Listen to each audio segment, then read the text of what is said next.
আগের মতো নিয়মমাফিকভাবে আর কোনো রকমভাবে হাঁটতে যাওয়া সম্ভব হয় না একটু ব্যস্ততার কারণে, কিন্তু যেদিনকাই বাড়াই কিন্তু আশেপাশে পাতিকলনিতে এত দোকানের ভরপুর, আর এত দোকান দেখে আমি নিজেকে কন্ট্রোল করতে পারি না, চলে যাই কোনো না কোনো একটা রেস্টুরেন্ট বা কোনো না কোনো একটা ঠেলাতে। আর আজকে চলে গেছিলাম ধোসা কিং নামে এই রেস্টুরেন্টে। এই রেস্টুরেন্টে গিয়ে দেখলাম অনেক মেনু সমাহার আছে, কিন্তু বিশ্বাস করো তখন প্রায় রাত্রি 8:30 বাজে। আর কি খাবো না খাবো, কারণ কি খেলে পরে রাত্রে খাওয়ার তো খাওয়া যাবে না, তাই জন্য নিলাম ধোসা। আর বিশ্বাস করো ধোসা আমি তো খুবই ভালোবাসি, তোমরা জানো ধোসা আমি অনেক জায়গায় খাই আর ধোসা আমি খুব ভালোবাসি খেতে। আর তাই নিয়ে নিলাম একটা মশালা ধোসা, যেটার প্রাইস ছিল 70 টাকা।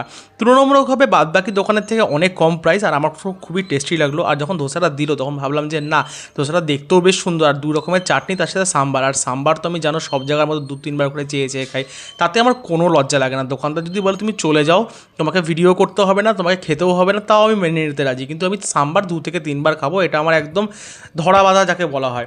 আর সাম্বারের সাথে যে সাদা চাটনিটা আছে এটাও আমি খুব ভালোবাসি খেতে। আর বিশ্বাস করে এত টেস্টি ছিল চাটনিটা, না ভাবছিলাম যদি প্যাক করে দিত না আমি আরও বেশি খুশি হতাম। যাই হোক, জোকস অ্যাপার্ট, এটা কেউ সিরিয়াসলি নিও না, ওরকমভাবে আমি কোনোদিনও করি না।